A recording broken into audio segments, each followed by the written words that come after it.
This conference will now be recorded. Okay. Good afternoon, everyone. Today I will be talking about entropion. Entropion is nothing but inward rolling and rotation of lid margin towards the globe. Okay. So this is the globe. This is the globe. Normally the lid and this will be the position of lid and this is the position of eyelashes. Okay. So what happens in entropion is the lid margin gets rotated. Okay. This will become like this and it will come inside a globe and the lashes will be rubbing against the conjunctiva and cornea. Okay. So entropion, that is N means inward. So inward rolling of lid margin. So this entropion is usually classified by etiology into 5 types: congenital entropion, senile entropion, spastic entropion, cicatricial entropion, and mechanical entropion.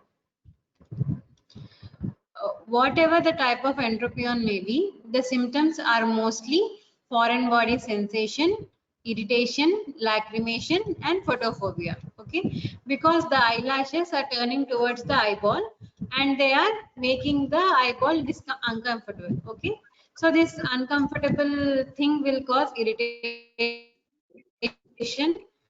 It will be a foreign body to a eyeball, so it will cause foreign body sensation, lacrimation, and photophobia. Coming to signs of entropion, this is usually divided by grades. Okay, so grade 1 entropion, only the posterior lid border is rolled in. Okay, so if you take this as a lid, okay, this will be the anterior border. Okay, this will be the posterior border and this is the gray line. Okay, or intermarginal strip between two margins. Okay, so in entropion grade 1, this is the posterior lid border. Okay, so only this is turned in. Okay, and in grade 2 entropion the lid is turned up to intermarginal strip. Okay, and in grade 3 even the anterior border of lid is turned.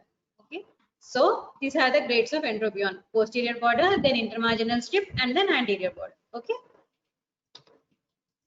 these are the extra signs like scarring of palpebral conjunctiva, which is seen mostly in cicatricial entropion, horizontal lid laxity, corneal abrasions, corneal opacities, corneal vascularization, and corneal ulceration.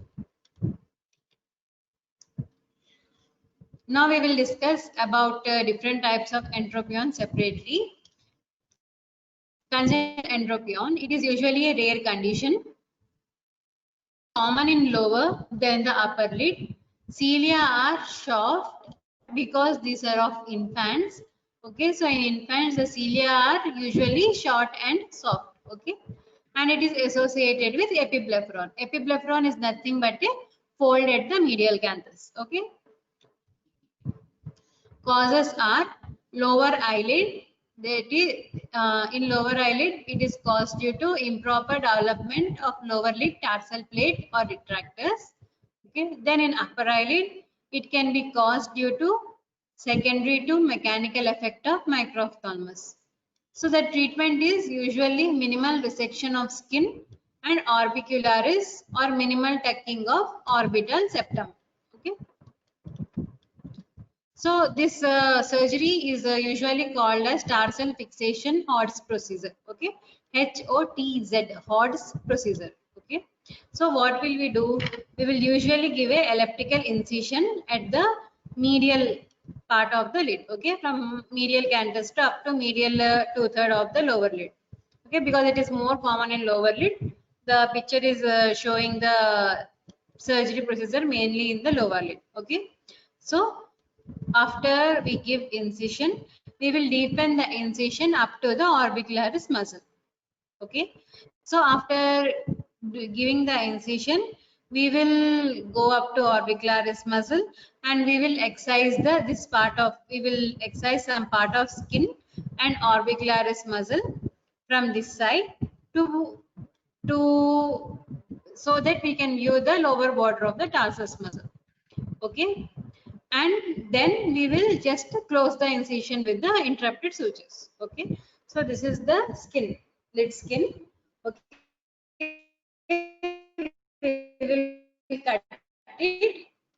we will cut it, we will remove some part. This is the some part which is removed. Okay, so when the lid is entropion is this. Okay, we will remove this part. Okay, when we remove this part and we suture this part together, then the lid will automatically be everted outside.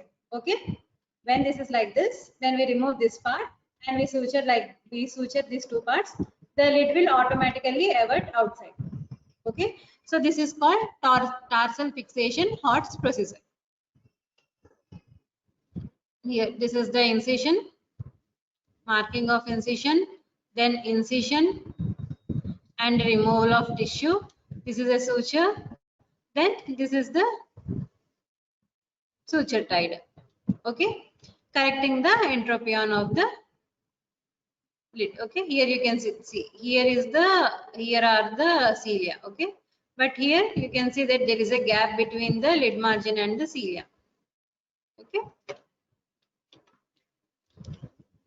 so coming to senile entropion, it is also called as involutional entropion because it usually occurs in old age and it is also common in lower lid. This is due to age-related degeneration of elastic and fibrous tissue.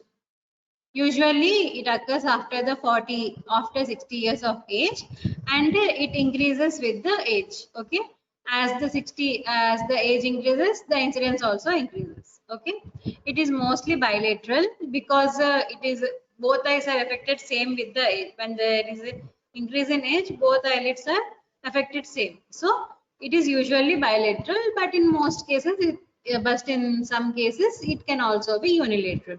It usually occurs in females more than the males. So what are the causes of involutional entropion?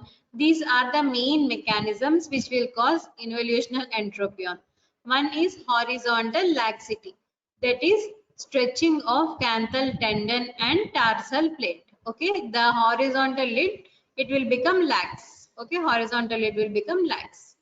Then vertical lid instability. It is due to disinsertion of retractors. Okay, usually retractors are the thing which keep the lid in place. Okay, so if the retractors are disinserted, then the lid will be having instability. Okay, then preseptal fibers which we of orbicularis will override the pretarsal fibers of orbicularis. Okay, we all know that orbicularis muscle is having three parts, right? Orbital, preceptal and pretarsal. Okay, so this preseptal fibers will override the pretarsal fibers.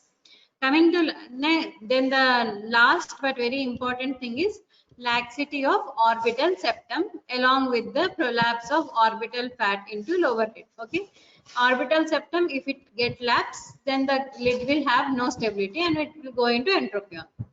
Okay, so this is the involutional entropion.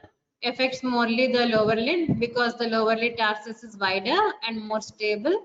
Sorry, upper lid tarsus is wider and more stable. And in long-standing cases, it may cause corneal ulceration. It will rub over to the cornea, causing corneal irritation and then corneal ulceration. So coming to treatment of involutional entropion, usually in a mild cases, we can go for a lubricants or taping, soft bandage contact lenses, and orbicularis denervation with botulinum toxin. Okay. Coming to surgical treatment, if there is a horizontal lid laxity, it can be corrected with lateral canthal sling or a full thickness wedge resection. Okay. In lateral canthal thing, what will we do? We will dissect near the lateral canthus. Okay. We will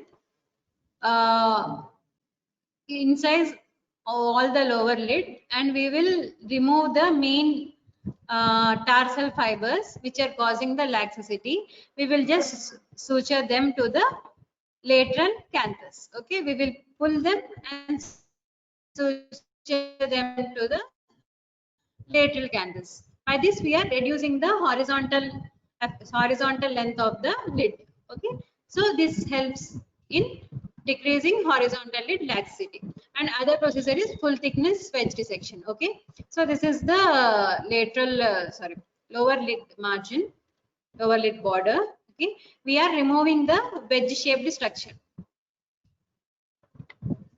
Wedge shaped structure. Okay, this is a wedge shaped. Okay, full thickness, it is full thickness wedge shaped reduction, dissection. Okay, full thickness wedge shaped dissection.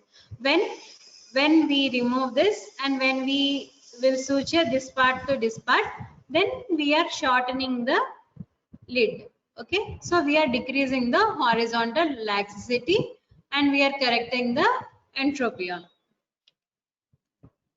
And if these procedures are for if there is horizontal laxity. Okay, if there is overriding and disinsertion, we will do transverse awaiting sutures.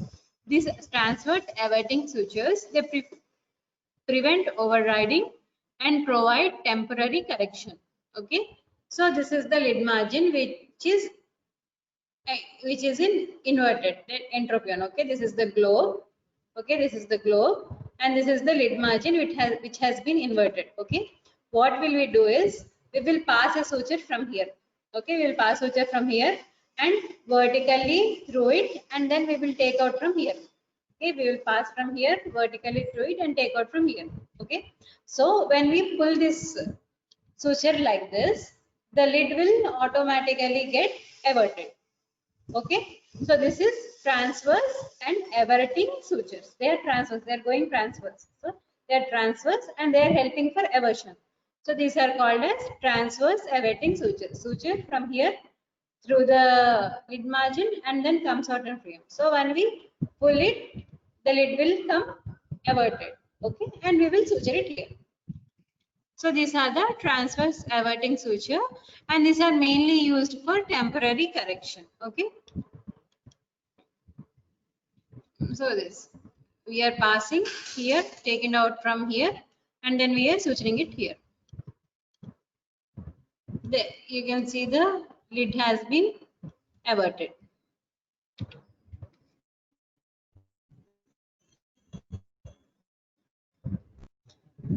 Then coming to this option, it is usually done in cases where moderate to severe amount of involutional entropion.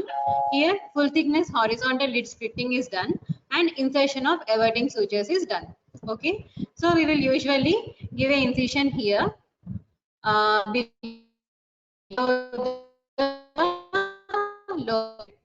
usually 4 mm over lid. This is the lash line, okay, or lid margin. 4 mm below or 4 mm inferior to the lid margin. We will give a incision up to the lateral canthus. Okay. Then we will pass a sharp scissors. Okay, we are just giving incision. We need total thickness. Okay, we will pass the scissors and total thickness.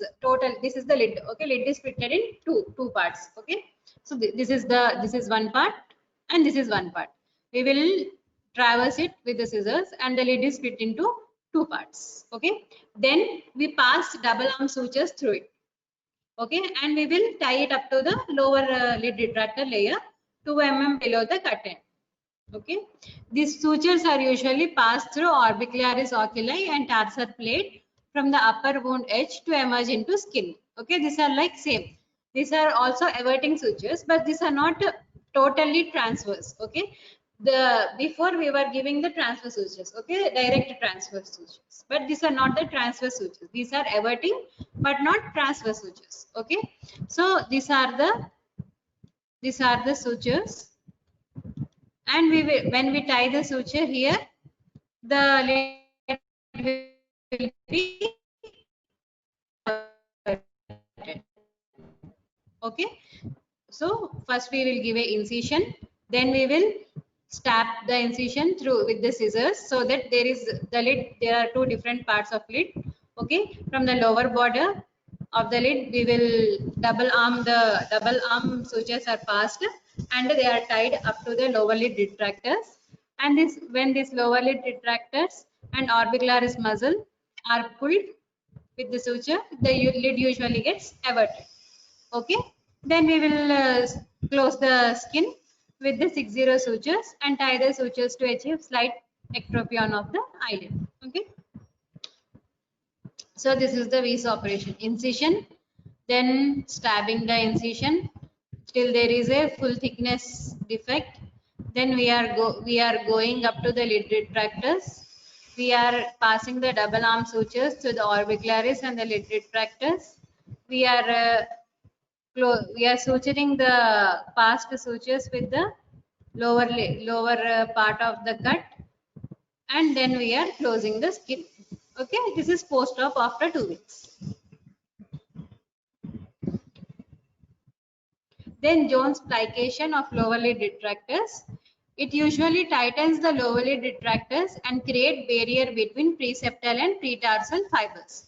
Primary treatment, it can be used as a primary treatment, or it can also be used as a surgery in cases where there is a recurrence after any other surgery. Okay, if we have done Weiss operation and this entropion has occurred another time, that is means there is a recurrence, right?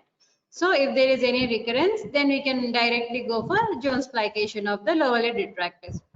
Here a incision is made from on skin from punctum to the lateral canthus. Okay, a big incision is given and we will carefully dissect and sweep down skin to expose the septum. Here the septum is exposed. Okay, then upper border of lower retractor layer is attached to the inferior border of tarsal plate. Okay, so here upper border will be there. Upper border of lower retractor will be attached to the inferior border of the tarsal plate here. Okay, this is the upper border attached to the inferior border of the tarsal plate. Okay, so when this attached and we have pulled it. Okay, we are plicating it, we are pulling it. So when we pull it, then the lid will be everted. Okay, so this is the normal lid, and after pulling it, after plicating all the sutures, the lid is everted out. Okay, so when all the plicating sutures are in place, we will close the skin incision with the intermittent sutures. Okay, so we will give in full incision, a big incision. Okay, we will join the upper border lower retractor layer to the lower border of inferior tarsus. Then we will plicate it. Okay, this plication will cause eversion of the lid. So this is Jones plication. Incision, a big incision, then exposure of the orbital septum. Okay, then after exposing the we are passing a suture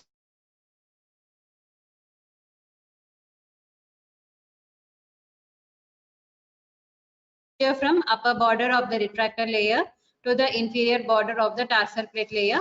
And when we when we tie this suture and this suture, okay, suturing the skin. This is post-op after 1 month. Coming to spastic entropion, we have talked about congenital entropion and involutional entropion. And now this is spastic entropion. Spastic entropion is nothing but it is usually caused due to spasm of orbicularis muscle due to degeneration of palpebral connective tissue. It can also cause due to degeneration of aponeurosis of orbicularis muscle. Spastic can convert to senile entropion. Okay, if spastic entropion is not corrected in time, it can convert to senile entropion. Okay.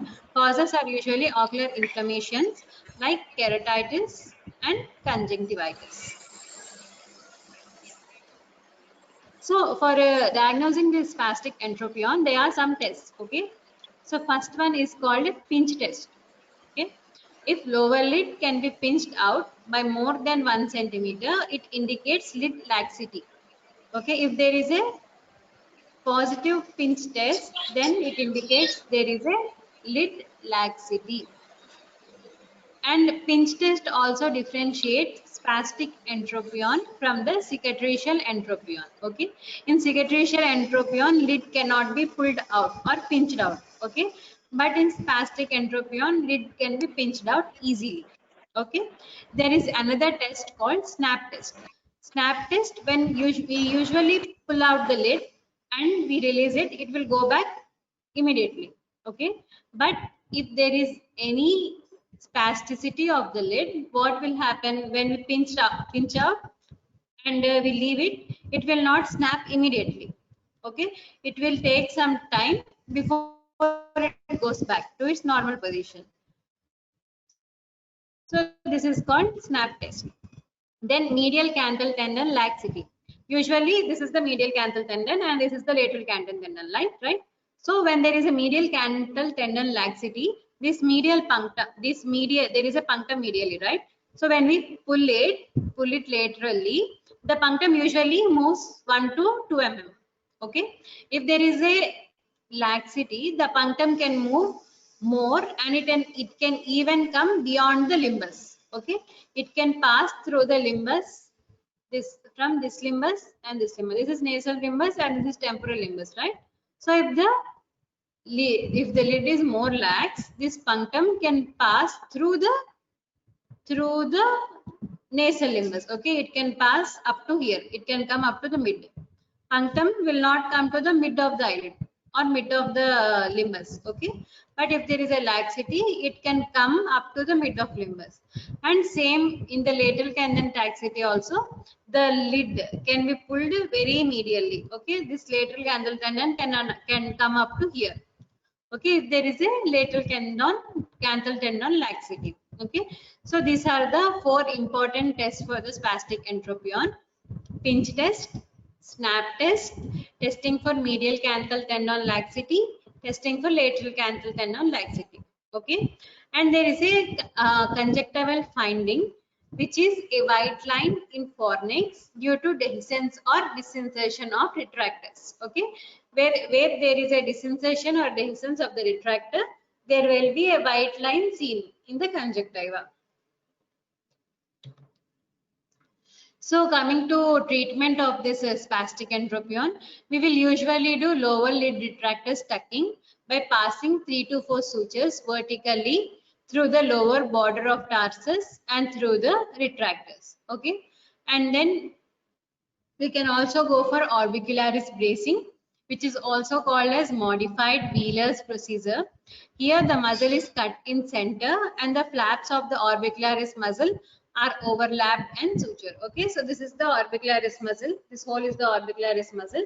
We will usually cut the muzzle in center. Okay, here we will cut the muzzle and we will overlap the muzzle fibers and we will suture it. Okay, so we are reducing the vertical thickness. Okay, when we reduce the vertical thickness, if there is an entropion, after when we suture it, the lid will be averted. Okay, so this is done by orbicularis bracing procedure.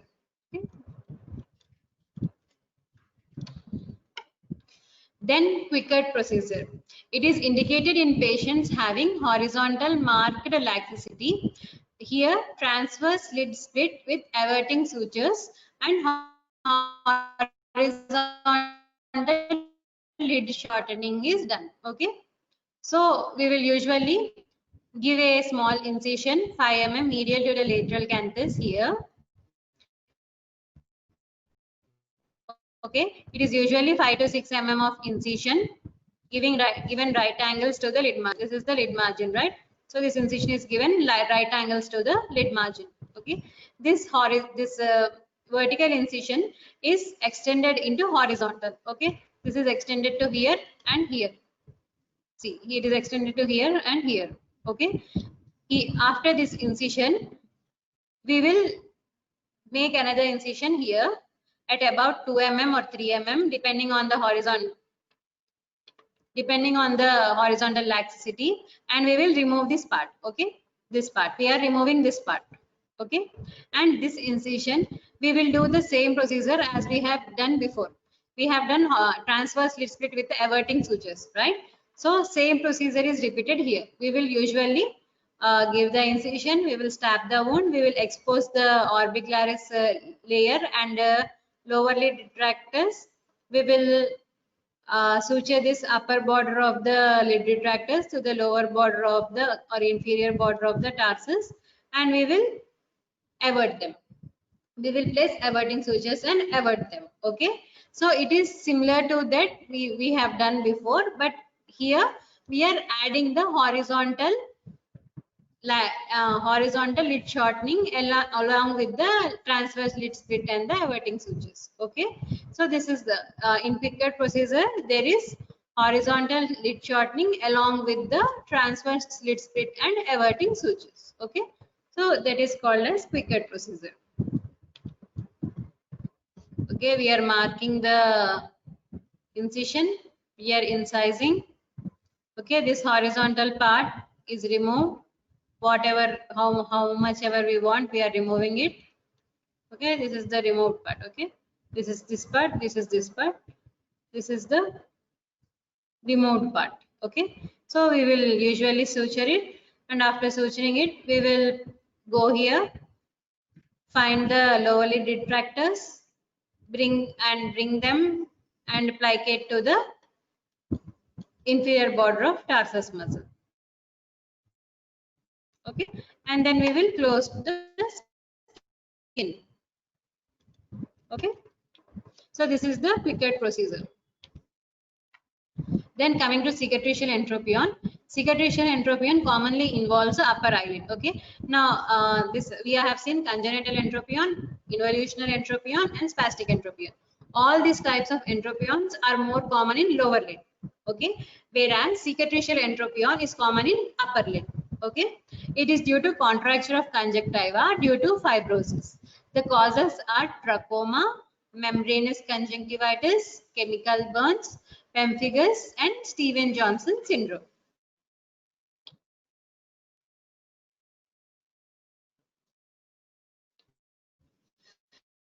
Usually, cicatricial entropion. Why does what is cicatrix? Cicatrix is a scar. So this is a conjunctiva. Just assume this is a conjunctiva. Okay, this is the globe. This is the globe. Okay, sorry, this is the globe and this is the conjunctiva. Okay, conjunctiva is usually attached to the lid. Okay, now we will. This is the conjunctiva. This is the lid. This is the globe. Okay, so when there is cicatrization of conjunctiva, the lid will be pulled inwards. Okay, when there is scarring, the skin will be like this. Okay, and the lid will be pulled inward. Okay, this will lead to entropion. Okay, so what will we do in cicatricial conjunctiva? We will remove this scar tissue. Okay, when the scar tissue is pulling the lid inside. Okay, when we remove this scar tissue or we will cut this scar tissue, the lid will go into its normal position. Okay, so this is the main principle to the treatment of the cicatricial entropion. Anterior lamellar resection with or without lid split can be done. It is used to treat mild degree of entropion. An elliptical strip of skin and orbicularis is resected 3 mm away from the lid margin. Okay, a small strip is resected and it is sutured. Okay, this part is resected and this is sutured here. Okay, then tarsal wedge resection. Tarsal wedge resection is same. I have shown prior when a part of the tarsus is removed. Okay, it used in treatment of moderate degree of entropion associated with atrophic tarsus. Wedge of tarsus removed along with the resection of skin and muscle. Okay, so this is the tarsal wedge resection. Tarsus is removed along with the skin and muscle. Okay, and it is sutured.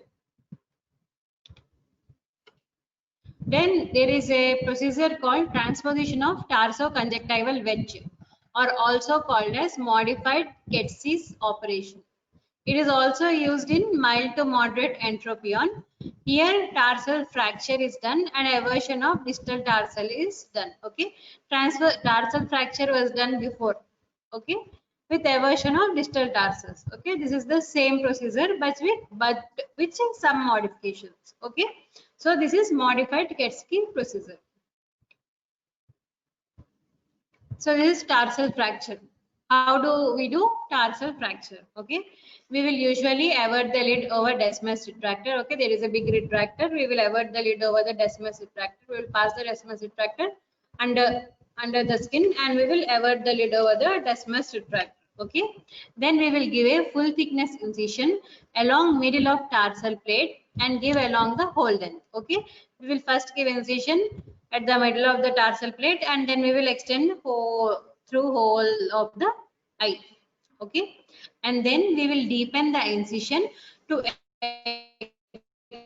expose the posterior surface of pretarsal muscle. Okay, then we will pass 3 double-armed sutures through conjunctiva, lower lid retractor layer, and attach to the proximal strip of tarsus in inferior wound edge. Then the sutures are passed through the anterior to dorsal strip of the tarsus. Then the sutures are tied to overcorrect the entropion, and sutures are usually removed in 2 weeks. Okay, so we are passing the sutures here through the skin. This is the skin, right? Through the skin, then lower lid retractors and the muscle layer. Then we are pulling it. Okay, we are pulling it and we are averting the lid. Okay, this part of tarsus is removed because this tarsus was atrophic or cicatrized. Okay, this part of tarsus was atrophic or cicatrized, which was causing the lid to get inverted. Okay, so when we break it, then it will be straight, and then we can avert. Okay, then coming to posterior lamellar graft, severe entropion with upper eyelid retraction, we can go for posterior lamellar graft. Here the conjunctiva is very scarred, and this scarred conjunctiva is replaced by the graft. Okay, if there is a small scar tissue, we can just remove it or we can cut it. Okay, but if there is a large scar tissue, we cannot just remove it and leave it like that. Okay, we cannot leave the raw surface. Okay, so to cover this raw surface, we usually take a part or a graft from sclera or buccal mucosa or bulbar conjunctiva or nasal or auricular cartilage. Okay, here there is a cicatricial entropion. This is a scar tissue. Okay, this scar tissue is totally removed. Okay, and this raw area is covered by a oral mucosal graft or any graft, buccal graft or oral mucosal graft or nasal graft or any graft. Okay, then coming to mechanical entropion, it occurs usually due to phthisis bulbi, enophthalmos, or after enucleation or evisceration operation. Coming to complications of entropion, they are entropion surgeries. They are overcorrection or hematoma.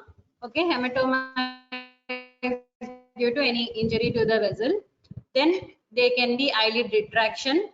Okay, because we are plicating many of the retractors here. Okay, we are removing the retractors or we are plicating the retractors. Okay, so this retractors overcorrection can cause eyelid retraction. Okay, then it can lead to exposure keratopathy. Okay, if the lid is like that and we are averting it. Okay, when we are averted it and these two lids are not approximating, okay, upper lid and lower lid, if it is not approximating, then there can be exposure keratopathy. Then there can be granuloma formation, symblepharon. This is the symblepharon formation. Okay, after correcting the surgery, if there are any raw surfaces left on the conjunctival side, these raw surfaces can attach to the other surfaces, leading to formation of symblepharon. Then there can be eyelashes loss and eyelid necrosis. Okay, thank you. Any doubts?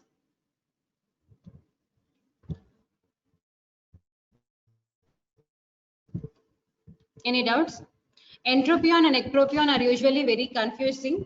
The surgeries are very confusing. Okay, so please get a good idea about what is entropion and what is ectropion. you should just get a basic knowledge about what happens in entropion. What are the things which are causing entropion? What are and what are the things causing ectropion? Okay.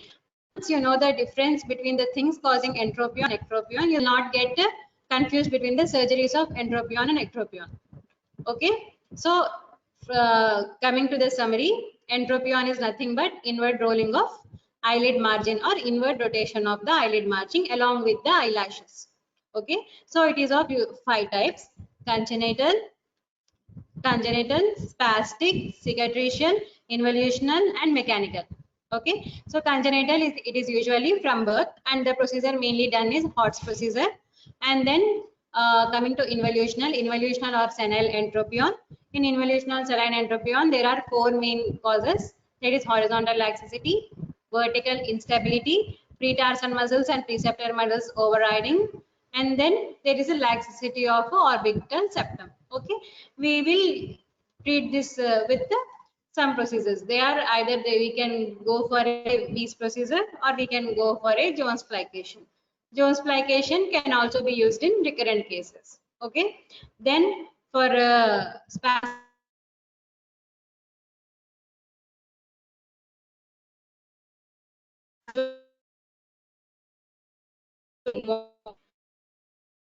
entropion, it is usually more common in a lower lid.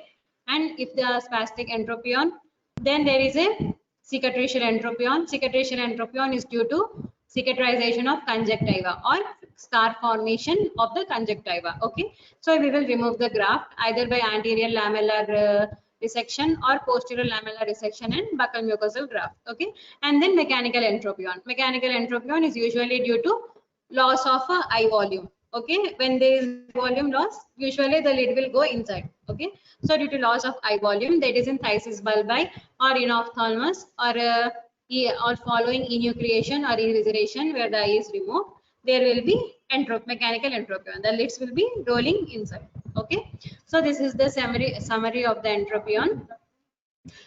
Are anyone having any doubts? Can someone answer me?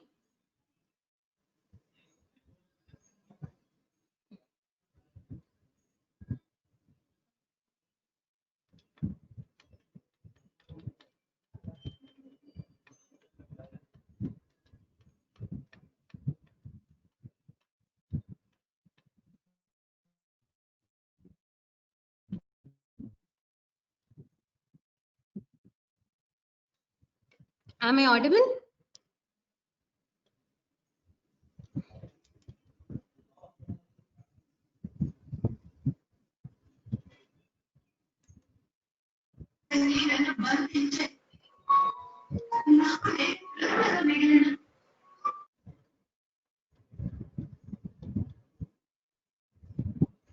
Yes. Yes, ma'am. Okay, no doubts? No doubts, Any ma'am. doubts?